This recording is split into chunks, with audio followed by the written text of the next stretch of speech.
The morning my daughter's heart stopped for 11 seconds, my mother posted a photo of Eggs Benedict. Emma was 7, in the ICU with a leukemia relapse, machines breathing for her, and 4 days later, a sealed envelope from the bank would tell me why my parents had time for brunch but no money for her. That was day 1. They were at a country club, mimosas up, captioning the meal like the world was theirs. I called twice, voicemail both times. The second time, I watched their little camera icon light up on the feed in real time, while the monitor next to my daughter's bed screamed and a nurse pushed me back against the wall. By day 4, I'd be holding that envelope with the bank seal on it, and everything I thought I knew about my family would turn out to be a lie. If you've ever needed your family at the worst moment of your life and watched them choose themselves instead, stay with me. This one's for you. Subscribe so the people who'd actually show up for each other can find each other. Because here's the part that still wakes me at night. My daughter was coding in the ICU. My mother was captioning Eggs Benedict. What happened on day 4 is the reason I'm telling you this at all. My name is Maya Carter. I'm 33, a dental assistant, and a single mom. I clean teeth, I file insurance claims, and I raise a little girl named Emma on a paycheck that runs out before the month does. I tell you that up front, because in my family, that paycheck was the whole story they told about me. Maya, the one who married wrong. Maya, the one who got divorced. Maya, always a little short, always a little needy, always making things harder than they needed to be. My older brother Tyler was the other story. Tyler, the golden one. The right school, the right wife, the right house. When Tyler needed money, my father called it an investment. When I needed money, my father called it a problem. In our house, money was never help. It was a leash. I learned that early. I learned it again the year Emma was first diagnosed. She was 4. The bills came faster than I could open them, and one night I drove to my parents' house and sat at their kitchen table and asked not for charity, just for a loan, just to get over the worst of it. My father didn't even look up from his plate. "There's nothing left, sweetheart," he said. "We're not as comfortable as people think." He cut his steak while he said it. I remember the sound of the knife on the plate more than the words. My mother nodded along, the way she always did. Then they went on vacation that spring. I saw the photos. I should have known the leash was attached to something, but I didn't think about it like that. Back then I still believed them. I still thought maybe they really were stretched thin, that the big house and the country club were the last of something, not the front of something. You tell yourself a kind story about people you want to love. The one person who never made me feel like a problem was my grandmother. Ruth, my mother's mother. She was sharp until the very end, 86 and still doing the crossword in pen. She used to slip me $20 at Christmas and whisper, "Don't tell your father." She was the only one in that family who ever looked at me like I was worth something. Ruth died last March. At her funeral, my father stood at the front of the room and talked about legacy and family and what we owe each other. Then, in the parking lot, when I asked if Grandma had left anything I should know about, he said it again, flat, like a door closing. "There's nothing left, Maya. She spent it all on the home." He said it at her funeral, too. The same 5 words he'd been saying my whole life. There was something left. I just didn't know it yet. Emma was in remission by then. For 2 good years, I let myself breathe. I let myself believe the hard part was behind us. Then this spring, she started bruising again, tired all the time, pale in a way that made my stomach drop the second I saw her in the morning light. I knew before the doctor said it. A mother knows. I sat on the edge of the tub that morning and pressed a cold washcloth to my own face so she wouldn't hear me. Then I drove us to the clinic with both hands steady on the wheel. The leukemia was back, and it was meaner this time. They admitted her on a Tuesday. By Wednesday, her oncologist sat me down in a small room with bad chairs and told me there was a treatment protocol that gave her the best odds, newer, stronger, the kind that turns a maybe into a probably, the kind insurance fights you on for months while the clock runs, the kind that costs more money than I will make in 5 years. I didn't cry in that room. I nodded, and I asked how long I had to figure it out, and he told me days, not weeks. Then I went out to the hallway and stood very still, one hand flat against the cool wall, because if I moved I was going to come apart, and Emma needed me not to come apart. Through the little window in her door, I could see her sleeping, small under the blanket, a tube taped to the back of her hand. That was when my phone rang. A number I didn't know, a local area code. I almost didn't pick up. I'm glad I did. Miss Carter? My name is David Halloran. I'm an estate attorney. I handled your grandmother's affairs. A pause. I've been trying to reach you for a while. I'm sorry to do this by phone, but I think you should know your grandmother left a trust. For Emma. Specifically for Emma's health and education. I held the phone tighter. Your parents are the trustees, he said. Didn't they tell you? Down the hall, a machine beeped behind a closed door. I looked at it. I looked at nothing. No, I said. They didn't tell me anything. There was a silence on the line, the kind a careful man leaves when he's deciding how much to say. Then we should talk, he said. They never told me. That was the first thing that didn't add up. I met David Halloran the next morning in a coffee shop 2 blocks from the hospital. He was older than he sounded on the phone, gray at the temples, a leather folder under his arm. He didn't waste my time, and I have loved him for that ever since. The trust was real, he told me. My grandmother had set it up 18 months before she died. It had been funded with a large part of her estate, earmarked for one person, Emma, for her health, for her education, nothing else. How much? I asked. He told me the number. I won't pretend I remember breathing after he said it. It was enough. It was more than enough. It was Emma's whole treatment, and her college, and a cushion on top of that. Your parents administer it, he said. As trustees, they control the disbursements. But the money is hers. Legally, it was never theirs to touch for anything but her benefit. I drove back to the hospital with my hands at 10 and 2 and a feeling in my chest I hadn't let myself have in weeks. For the first time since they admitted her, the math worked. The protocol the doctor wanted. The one I'd done quiet panic over at 3 in the morning. I could pay for it. I sat in the parking garage for a minute before I went up, just breathing. I had a way to save her. Upstairs, Emma was having a good hour. She asked me if Great-Grandma Ruth could see her from heaven, and I said yes every day. She asked if Ruth would be proud of how brave she was being with the needles. I said Ruth already knew.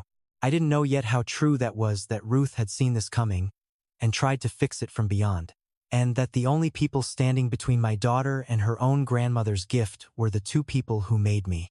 That afternoon, I called the bank that held the trust. I gave them the account information Halloran had given me. I told the woman on the line that my daughter needed an emergency disbursement for medical treatment and that I could send the hospital's invoice within the hour. She put me on hold. The hold music was something with a flute.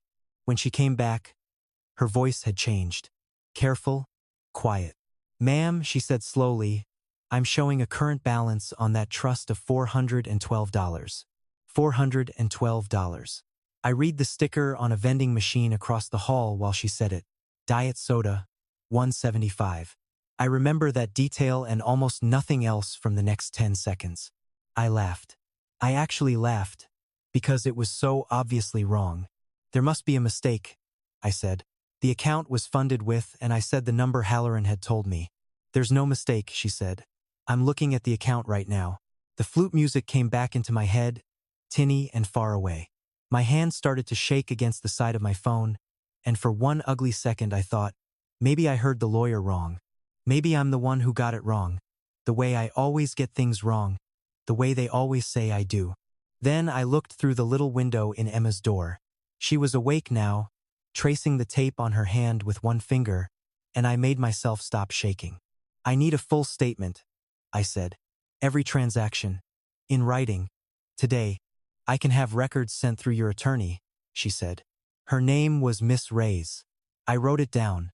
But ma'am, I should tell you this account didn't drop overnight. The withdrawals go back about a year. A year. The money meant to save my daughter had been leaving the account, a piece at a time, for a year. That night I sat in the dark of the family lounge down the hall from Emma's room, a vinyl chair that squeaked every time I moved, the vending machine humming somewhere behind me. I couldn't sleep, so I did the only thing I could think to do. I opened my mother's social media and I started scrolling, all the way back. The screen was the only light in the room. There it was. A year of it. The cruise last summer. The kitchen renovation. Before and after. The new car my father posted with the caption "Treat yourself." A weekend in Napa. Brunch after brunch after brunch. Every plate photographed, every glass raised. And on top of each one, the little gray timestamp the app stamps on everything. I didn't say a word about any of it yet. I just started taking screenshots. Dates and all. I didn't know yet exactly how I'd use them. I just knew that a year of someone's vacations, lined up against a year of a child's empty trust, would matter to someone who counted things for a living. So I made a folder on my phone, I named it after Emma, and I started filling it. The next morning, I called my mother. I kept my voice level. I asked her, plainly, about the trust. I said Grandma's name. I said the word Emma. She didn't even pause. "Sweetheart," she said, in the soft voice she uses right before she cuts you, "there is no trust. I don't know who's been filling your head with this. You're under a lot of stress. You're not well, Maya. You haven't been well for a long time." My father's voice came from somewhere behind her, closer to the phone than she probably wanted. "Tell her to stop calling here with this nonsense. She'll say anything for money. She always has." "There's nothing for Emma," my mother said. "There's nothing for you. There never was." For 1 second, the old reflex rose up in me, the apology, the "I'm sorry, maybe I misunderstood." I felt it climb into my throat. I swallowed it. I pictured my grandmother sliding me a folded 20 across her kitchen table, telling me I was worth something. I held on to that instead. "Okay," I said. "I understand." And I hung up, calm as anything, because they had just told me, in their own voices, that the trust didn't exist. They didn't know I was already saving every word. Halloran called me in the next day. This time, we met at his office, a small place with too many filing cabinets and a window that looked at a parking lot. He set a document on the desk between us and turned it so I could read it. "This is the trust instrument," he said. "The original, signed and notarized by your grandmother. Filed under instrument number 2023 to 114577. I looked at the first page. My grandmother's signature was right there, the same loopy hand that used to write "Don't tell your father" on the front of birthday cards. Seeing it on a legal document, in an office that smelled like old paper and burnt coffee, did something to me. She had sat somewhere and signed this. She had thought about Emma. She had thought about me, in her way, by protecting the one thing she knew I'd die for. I had to put the page down for a second. Then Halloran put his finger on a single paragraph. "Read this part out loud," he said. Slowly, I read it.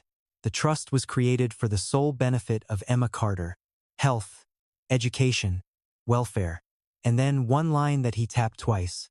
"No trustee shall use trust assets for personal benefit or self-dealing." In plain English, he said, your parents are allowed to spend that money on exactly one thing. Her. Not a car, not a cruise, not a kitchen. If a single dollar went to them, that's not a gray area. That's a breach. I sat back. For the first time, I understood what I was actually holding. Not a sob story, not a feeling. A rule. A line in writing that my parents had crossed, with a number attached, signed by a dead woman who loved my daughter. The grief in my chest went hard and quiet and turned into something I could use. "This document doesn't lie," Halloran said. "People do." I asked him what we could do. He was careful. He told me he could file a request for a full accounting through the probate court, that the trust fell under the court's authority, and that the court could compel the trustees to produce every record. But he warned me it would take time, and these things moved at the speed they moved. I told him my daughter didn't have that speed. She had days. The hospital needed a deposit for the protocol, and the protocol needed to start while there was still time for it to work. He nodded like a man who'd heard that before and hated that he had. "Then we don't just ask nicely," he said. "We build it airtight, and we move fast, and we make sure that when we walk in, they can't talk their way out." I liked the sound of airtight. Now I needed to prove where the money actually went. I made the mistake of thinking I had a little time. I didn't. Because somewhere in those 48 hours, my parents found out I'd hired a lawyer. I still don't know who told them. A cousin, maybe. It doesn't matter. What matters is what they did with it. They got ahead of the story. By the time I picked up my phone again, the family group chat had 30 new messages. My aunt, 2 cousins, an uncle I hadn't spoken to in years. And the story they'd all been told was simple and ugly. Maya is unstable. Maya is exploiting her sick child to shake the family down for money that doesn't exist. Maya has hired some ambulance chaser to harass her grieving parents. My mother had written it herself. We are heartbroken, she said. We are doing everything we can for Emma. But Maya has always been like this. Doing everything they can. With a $400 account and a year of vacation photos, I read that line maybe 10 times. I waited to feel embarrassed, the way I always had when the family turned on me. Instead, I felt something cooler and steadier move in. They weren't just keeping the money. They were rewriting me into the kind of person nobody would believe before I could open my mouth. By dinner, half the family thought I was the villain. I sat on the edge of the hospital bed that night with my thumb hovering over the keyboard, drafting reply after reply, explaining, defending, attaching the lawyer's name like a shield. I wrote 3 paragraphs and deleted them. I wrote a 4th. Then I looked at Emma, asleep, her hand in mine, and I understood something that changed how I fought from that point on. You cannot win an argument with people who are lying on purpose. So I stopped explaining myself. I deleted the 4th paragraph too, and I started letting the records do the talking. I waited until morning, until I'd had coffee and slept the 2 hours I was going to get. Then I called Miss Reyes at the bank. I told her my attorney would be sending a formal records request, and I asked her, carefully, whether she could tell me anything about how the money had left the account. Not the amounts, just the shape of it. She was quiet for a moment. I think she'd been waiting for someone to ask. I can't give you statements directly, she said. Those go through your attorney and the court. But I can tell you this much, because it'll be in the records anyway. The withdrawals weren't random. They were transfers. Wire transfers, mostly, out of the trust and into a personal account. The same destination account, over and over. A personal account. The same one, over and over. My grandmother's gift to a sick child, wired out in pieces, into one private account, again and again, for a year. I felt the floor of it settle under me. This wasn't a mistake or a fee or a misunderstanding. Somebody had done this on purpose, one transfer at a time, while my daughter got sicker. Whose? I asked, even though I already knew. I can't say a name, she said, but you'll see it when the records come. Every transfer is logged. Everyone has a date and a reference number. She paused. Every withdrawal had a date. Dates can be matched. I wrote that down too. Dates can be matched. I went back to the hospital and read to Emma until she fell asleep. The same chapter we'd read 4 nights running because it was her favorite. I kept my voice steady the whole time. She never knew anything was wrong. That night was the worst one. Not because of Emma, she was stable, sleeping, a good number on the monitor. It was the other thing. 2 in the morning, staring at the ceiling tiles, and a voice in my head that sounded exactly like my mother started in on me. What if you're wrong? What if you tear this family apart and you're wrong? What if you're exactly what they say you are? I almost called Halloran to tell him to stop, to let it go, to just find the money some other way and keep my head down like I always had. Then Emma stirred and said my name in her sleep. I didn't call Halloran to stop. The next morning, I called to tell him to push harder. A few days later, the first partial records came through to his office. He called me, and his voice was different, flat, focused. The voice of a man who'd found something. Maya, he said, I'm looking at the transfer log, and one of these dates is going to mean something to you. And one of those dates looked very familiar. The date was a Sunday last September. Halloran read me the line off the transfer log. A wire out of Emma's trust, into the personal account, at 9:14 inches the morning. I didn't say anything for a second. I had the phone against one ear and I was already opening it with the other hand. The folder I'd named after Emma, thumbing back through the months. August, July, then September. My heart was doing something strange and slow. And there it was. A photo my mother posted that same Sunday. A long table on a sunny patio, mimosas catching the light, eggs Benedict in the center of the frame. Her caption was 3 words and a sun emoji. Sundays are sacred. I checked the little gray timestamp. 9:31 inches the morning. 17 minutes. 17 minutes between the money leaving my daughter's account and that plate of eggs hitting the internet.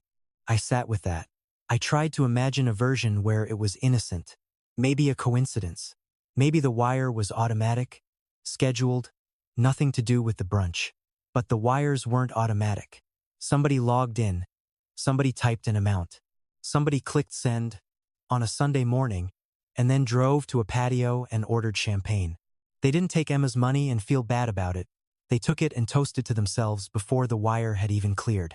I sat very still in the hard hospital chair, the phone still warm against my ear, the September photo glowing on the screen in my other hand. Somewhere far off, I could hear myself breathing, slow and careful, like a person stepping over ice.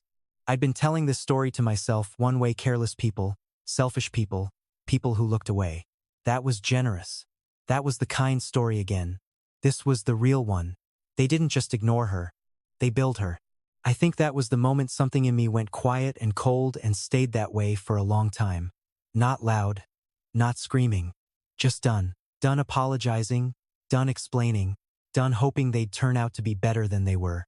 And I knew, sitting there, exactly where this had to end. Not in a phone call, not in a group chat where my mother could spin it.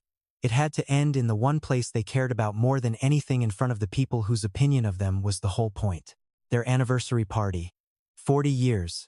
The country club. The room full of friends, the toasts, the speeches about love and family and sacrifice. I'd seen the invitation on the family chat before they cut me out of it. Black tie. A photographer. Everybody who mattered to them in one room. That was the thing about my parents. The money mattered, but the mirror mattered more. The story other people believed about them was the only thing they truly couldn't live without. So that's where I decided this would end. I told Halloran to keep building. Everything. Every wire, every date, every photo in my folder lined up beside it.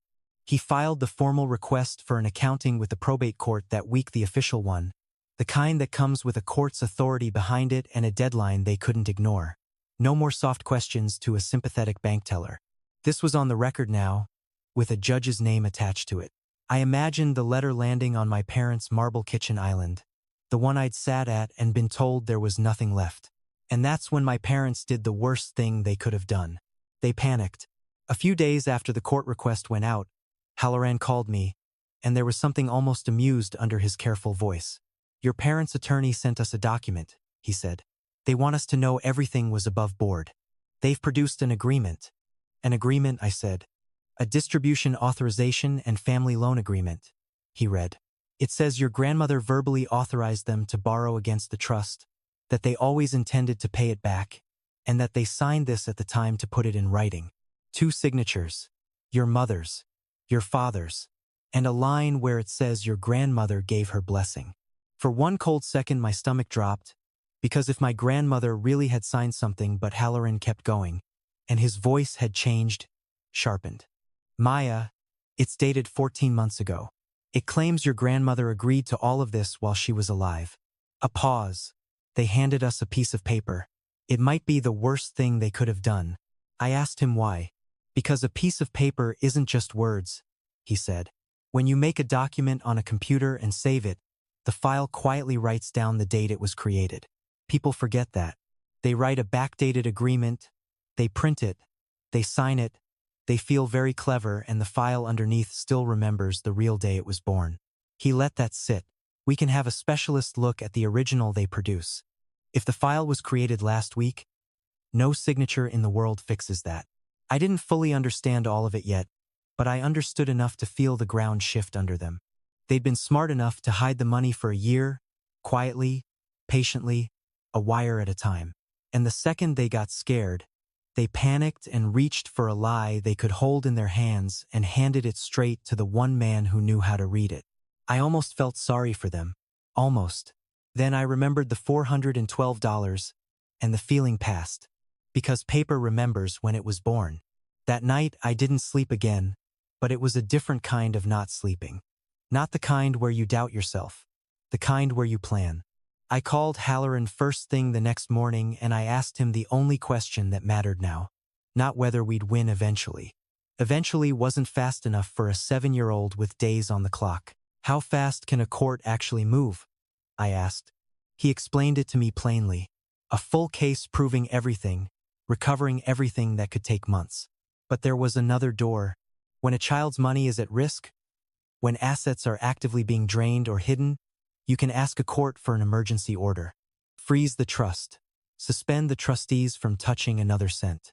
That kind of order can come in days, not months. 24 to 72 hours, if a judge agrees the harm is real and immediate. And is it? I asked.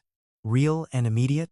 You have a sick child, a drained medical trust, and parents who, the moment a court got involved, produced a document conveniently authorizing the very thing they swore never happened, he said.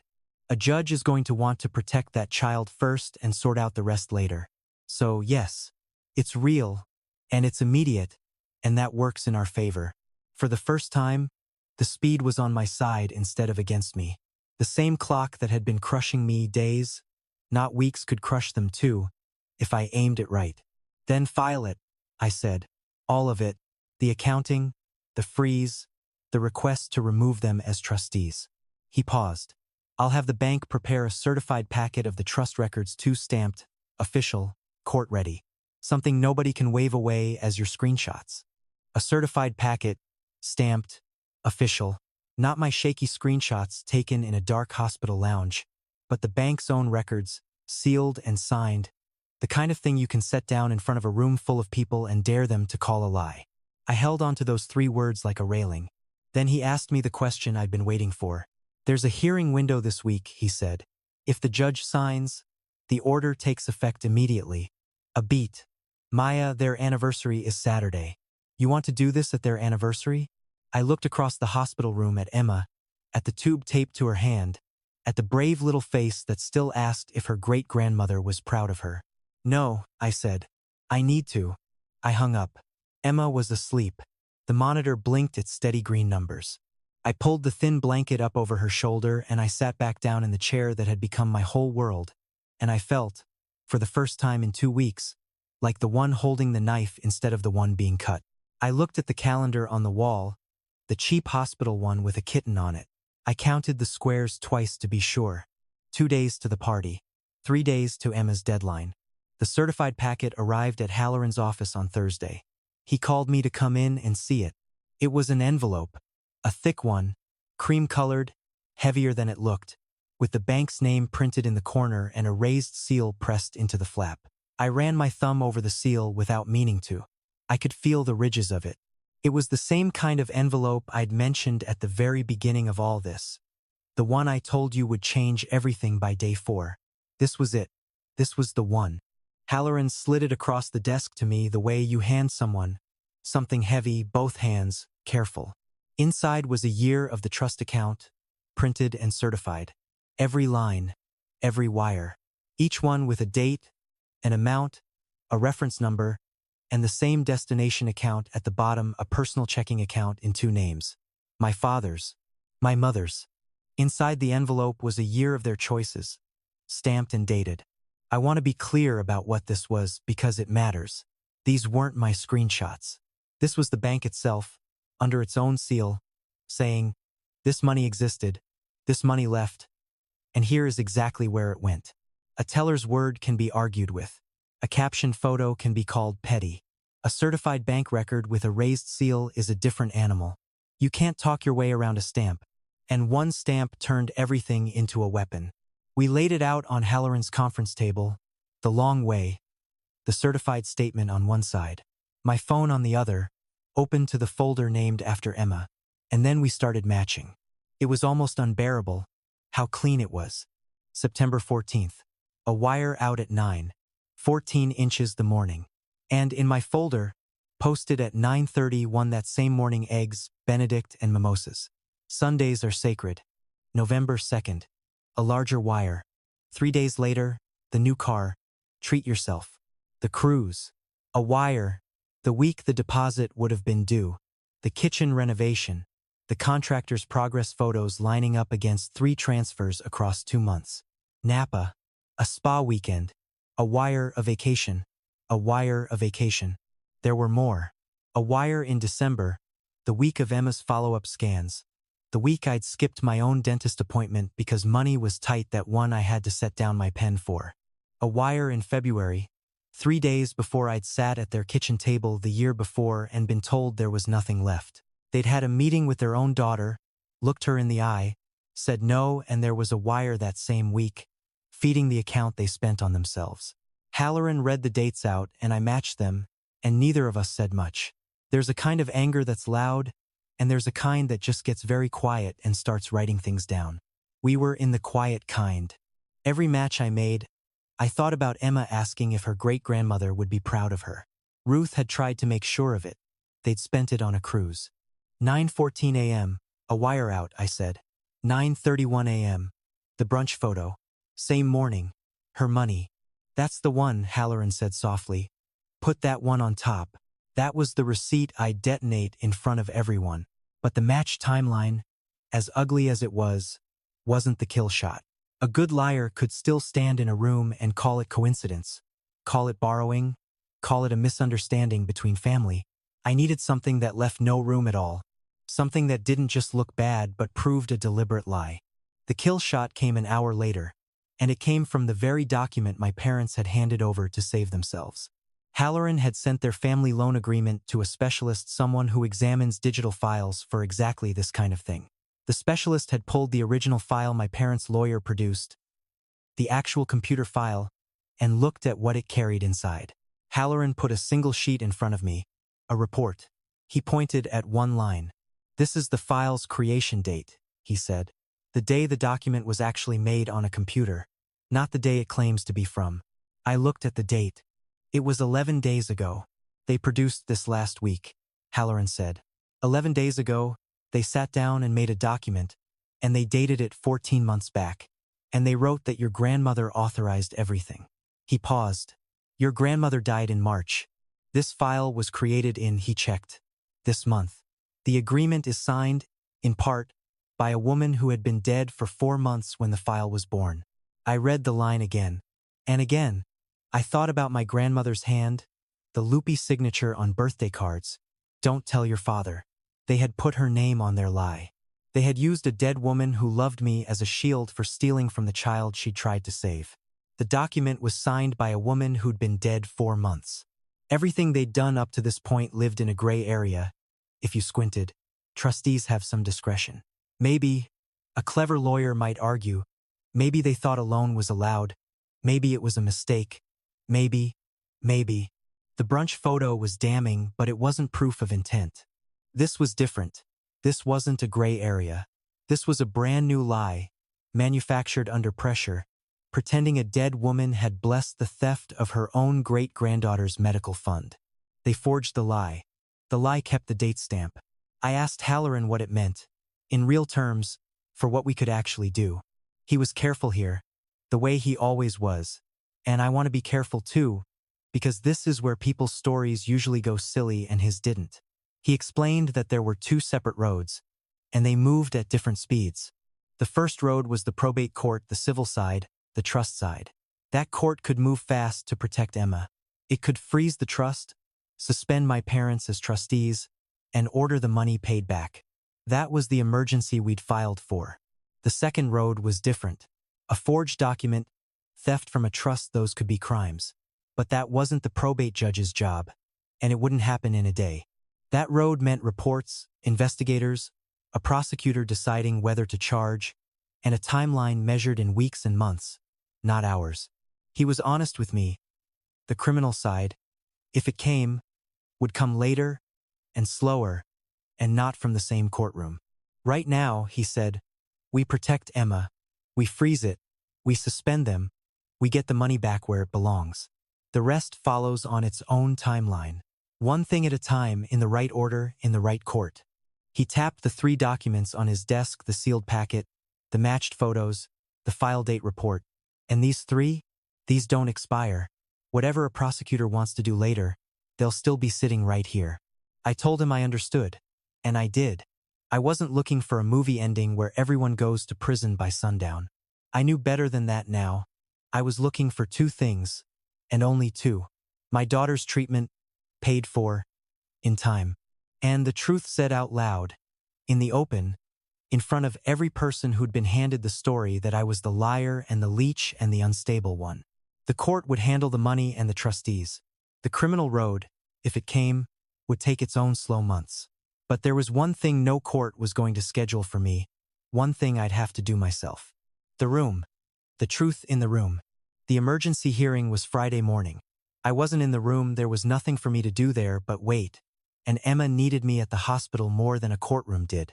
So I sat in her room with my phone face up on the blanket, watching it not ring, while a doctor talked about the protocol and how soon they could start once the funding cleared. Halloran walked in with the certified packet, the match timeline, and the file date report. 3 things. The bank's sealed record of where the money went. The photographs lined up against it, minute by minute. And the report that proved the rescue document was born 11 days ago. He told me afterward it took the judge about 20 minutes. My phone rang at 9:40. I answered before the first ring finished. "We got it," Halloran said. 2 words, and I had to put my hand over my mouth so I wouldn't make a sound that would scare Emma. The judge granted the order. The trust was frozen, not another dollar could move without the court. My parents were temporarily suspended as trustees, stripped of any authority over the account, and ordered to appear and account for every cent that had left it. And because the trust was protected now, Halloran could move to get Emma's treatment funded through the court directly, around my parents entirely. The order was signed Friday morning and effective immediately. I sat there holding the phone after he hung up, looking at my daughter, and for a long moment I didn't feel triumphant. I felt tired in a way that went down to the bone, and underneath the tired, something steadier. She was going to get her treatment. Whatever else happened, that part was real now, signed by a judge, in writing. Friday morning. Their anniversary party was Saturday night. At 9 in the morning, a judge signed it. At 7 that evening, they would stand up in a beautiful room and toast 40 years. I let them have their party. I just brought the receipts. The country club ballroom was exactly what you'd picture. White flowers on every table, a string trio in the corner, a banner that read 40 years in gold script. A photographer drifted between tables. Everyone was in their best. I came in a plain navy dress, with Halloran a step behind me and the cream envelope in my bag. Nobody stopped me at the door. I was still family, technically. They just hadn't expected me to come. My mother saw me first. Something flickered across her face, surprise. Then a smooth recovery, the hostess smile sliding back into place. She leaned to my father. He turned, found me in the crowd, and didn't smile at all. Then he did the thing I should have predicted. He got ahead of it. He always got ahead of it. He picked up a glass and a small microphone and tapped it, and the room went quiet for the toast. "Before we celebrate," he said warmly, "I want to address something, because this family doesn't hide from hard things." He found my eyes across the room. "Some of you know my daughter Maya has been going through a difficult time. Her little girl is very sick, and we are praying for that child every single day." Murmurs of sympathy. Someone touched their heart. "But grief makes people do strange things," he went on, gentler now, sadder. "Maya has convinced herself of a story about money that doesn't exist. She's hired a lawyer to harass us. And I'm asking you, as our friends, be kind to her, but don't believe everything you hear. She'll say anything right now. She always has." And the room nodded. "That's the part I want you to understand." They nodded. These were people who'd known me since I was a kid, and they looked at me with that soft, pitying, here we go again expression. And I felt 7 years old and wrong and small. For 1 second, I almost turned around. The old reflex, don't make a scene, don't be the problem, just go. My face went hot.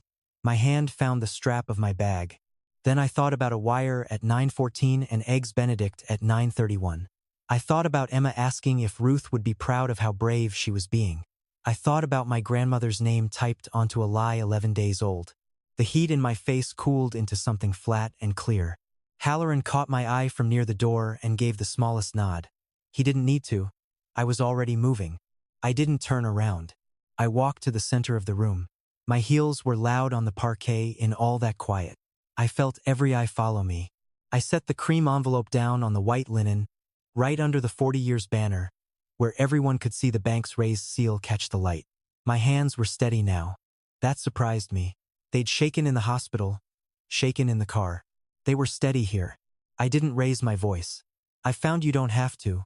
When you have the paper. I'm not going to say anything, I said. I'm going to read you 4 dates. My father gave a little laugh. The kind meant to invite the room to laugh with him. A few did. Last September 14th, I said. 9:14 in the morning. A wire transfer left my daughter's medical trust, the trust my grandmother created for Emma's treatment. 9:31 that same morning, 17 minutes later, Mom posted this. I turned my phone around. The brunch. The mimosas. Sundays are sacred. That breakfast was paid for with my daughter's chemotherapy money. The laughter stopped.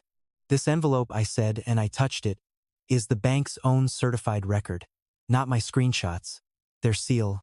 Every wire, every date, going into one account. Yours. For a moment, nobody moved. A fork sat halfway to someone's mouth and stayed there. Then, slowly, the heads began to turn. Nobody was looking at me anymore. They were looking at my parents. My mother's face had gone the color of the tablecloth. My father opened his mouth and for a second nothing came out. He looked sideways to my brother Tyler, standing near the bar with his wife. Tyler studied his shoes and said nothing. There was no one coming to help. The room had changed. I could feel it move, the way the air changes before a storm. The soft, pitying looks were gone. The murmurs started low, a word here, a word there, then a current of them. A woman near the front lifted her phone and held it up, screen toward my parents. Then another did the same. Somewhere behind me a chair scraped as a man stood up and didn't sit back down. People who'd been leaning into my father's every word were leaning back now, just slightly, turning their shoulders, the way you pull away from something you don't want to get on you.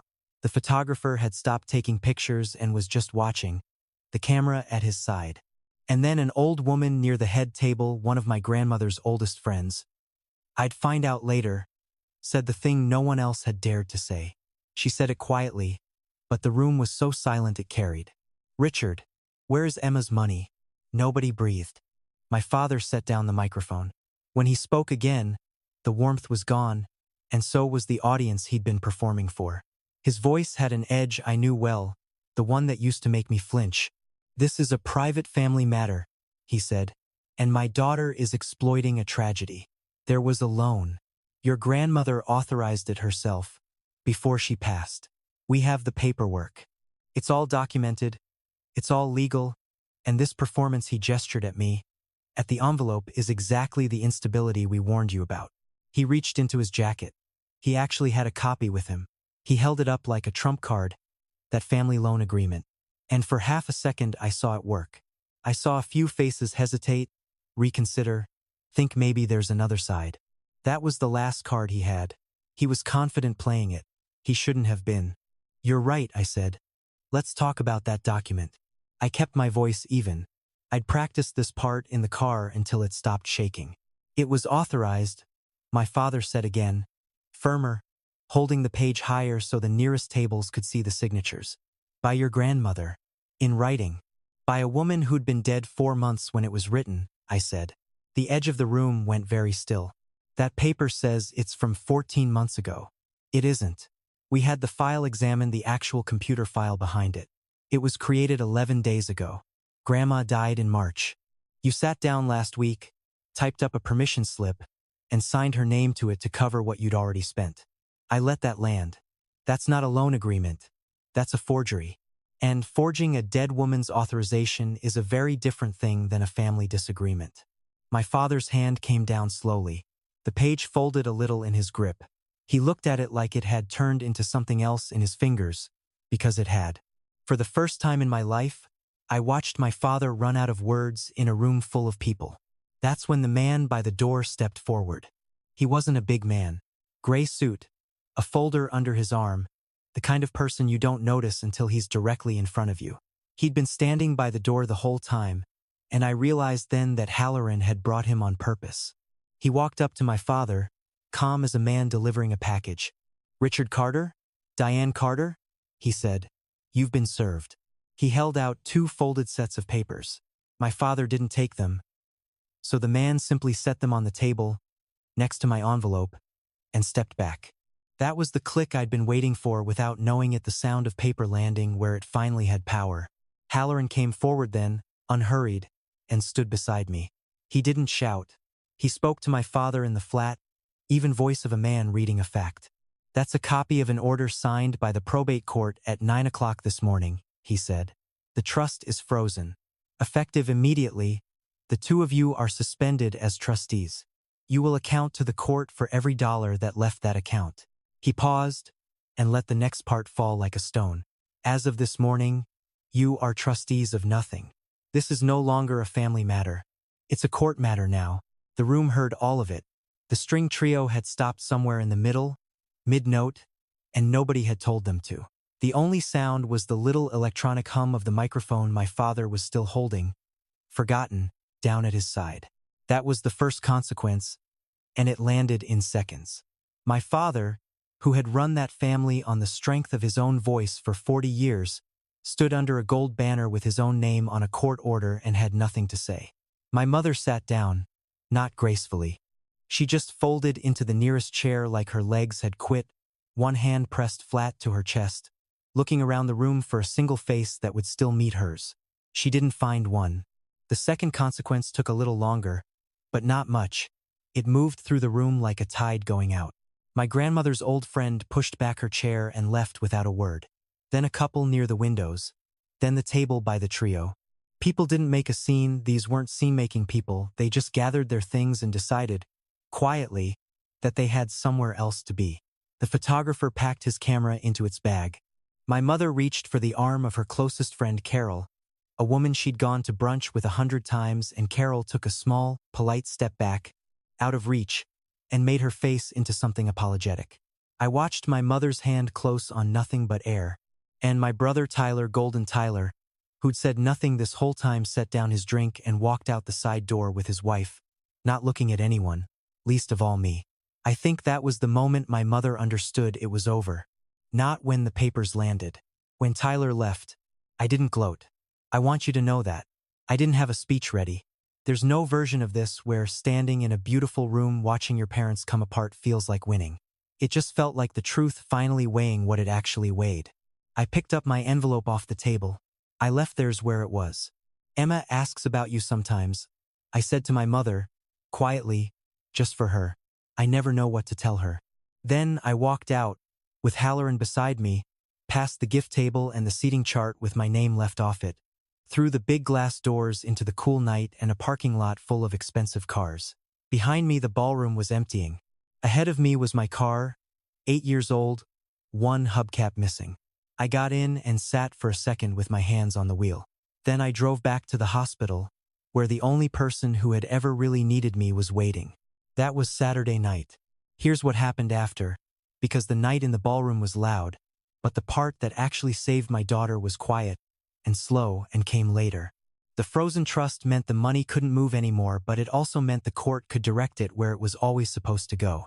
Within days, Halloran got an emergency disbursement approved for Emma's treatment, paid straight to the hospital, out of her own grandmother's gift, the way Ruth had intended from the start. I was there when the financial counselor came in and told me the deposit had cleared and we were go for the protocol. I had to step into the hallway again, the same hallway where I'd stood the day this started, one hand flat against that cool wall, except this time I was crying for the opposite reason. The protocol started that week. We made the deadline with 2 days to spare. Then the slower machinery turned. In the civil case, the probate court did the math the bank records had already laid out. The judge found that my parents had used trust money for their own benefit, in plain violation of the terms, and ordered them to repay every cent, what the lawyers call a surcharge. The cruise, the car, the kitchen, the brunches, all of it, back into Emma's trust, with interest. They had to sell the lake house to do it, and the new car, and put the country club membership on the market. 40 years of careful appearances, liquidated to put back what they'd taken from a child. I didn't feel a thing about the lake house. I felt a great deal about the line item on the court accounting that read restored to beneficiary. The criminal side was its own road, and it took the months Halloran promised it would. A few weeks after the party, a detective called me. Not the probate court, a different office entirely, the way Halloran said it would work. She asked if I'd be willing to walk her through my folder, the one I'd named after Emma in a dark hospital lounge. I said yes. I sat across a metal table and laid it all out. The certified records, the matched timestamps, the file creation report. The forged document didn't stay a probate problem. A forged instrument, money taken from a child's trust, a prosecutor took one look at the same evidence and opened a case. That part didn't move in a night or a week. There were investigators. There were filings. But months later, my father pleaded to felony charges connected to the forgery and the funds, and my mother to a lesser count. There was no toast at the end of that one, just a courtroom, a different one than the probate court, with the kind of consequences that follow your name around for the rest of your life. I didn't go to the sentencing. People asked me if that was hard. It wasn't. I'd already had my night in the room. I didn't need another. What I needed was upstairs, getting stronger, one good blood count at a time. The protocol worked the way the doctor had hoped it might. Her color came back first, then her appetite. Then, one morning that fall, the hair on a soft new fuzz across her scalp and a number on the chart that made her oncologist smile for the first time in months. She rang the little bell on the unit when she finished treatment. I have a video of it. I have watched it more times than the brunch photo, which I deleted the day the surcharge order came through. The receipts did what receipts do. They didn't care that I was the family scapegoat, or that I was poor, or that I'd been told my whole life I was the unstable one who'd say anything for money. A stamp doesn't care who you are. It only cares what's true. Emma is 8 now. She's in school more days than not. There's a drawing of a horse on our refrigerator that she's very proud of, and a reading log she fills out in crayon, and a bell sound she still makes with her mouth sometimes, just because she can. She still gets tired in the afternoons, and she still asks hard questions at bedtime, the way she always has. A few months ago, she asked me why Grandma and Grandpa don't come around anymore. I thought about it for a long time. There's a version of this where I tell her everything, every wire, every lie, the night in the ballroom. But she's 8. So I told her the true thing in the smallest words I had. They made some choices that hurt people, I said. And there were consequences. That's all. She nodded the way kids do when they've decided an answer is enough for now, and she asked if Great-Grandma Ruth had really left her money to get better. She did, I said. She was watching out for you before you even knew you'd need it. That's how much she loved you. Emma liked that. She asked if we could put a photo of Ruth on the shelf in her room, so she could say goodnight to her. We did that the next weekend, Ruth in her reading glasses, pen in hand, mid-crossword. Emma says goodnight to her most nights. She fell asleep that first night holding on to the idea of a great-grandmother who saw her coming. I don't talk to my parents. I don't know if I ever will, and I've made my peace with not knowing. The relatives who nodded along at the party, most of them have tried to circle back since, with careful little messages, the way people do once they've seen which way the wind actually blows. I don't have a lot to say to them either. I'm not angry anymore. Most days. That surprised me. I thought the anger would be the thing I kept. But it turns out anger was just the bridge I had to walk across to get to the only thing I actually wanted, which was a healthy kid and a quiet house and a phone that doesn't make my stomach drop when it rings. We eat dinner at the table now, the two of us, with the radio on. Nobody counts what's on anyone's plate. Nobody keeps score. It took me 33 years and one terrible spring to learn that's what a family is actually supposed to feel like. People ask if I regret doing it at the party. Making it public. They ask it gently, like maybe I went too far. I don't regret it. I gave them every quiet chance first. A phone call. A simple yes. I asked, and they looked me in the eye and called me unstable, and they spent my daughter's medicine on champagne and then forged a dead woman's name to cover it. I didn't take anything from them that wasn't already true. I just stopped being the only one who knew it. Here's the one thing I'll leave you with. If your family has ever made you feel like the problem for asking to be treated like you matter, you don't have to scream. You don't have to convince people who've decided not to believe you. You just have to keep the receipts and find the right room and tell the truth in it. They always had time to spend her future, they just never made time for her. So the court made the time for them.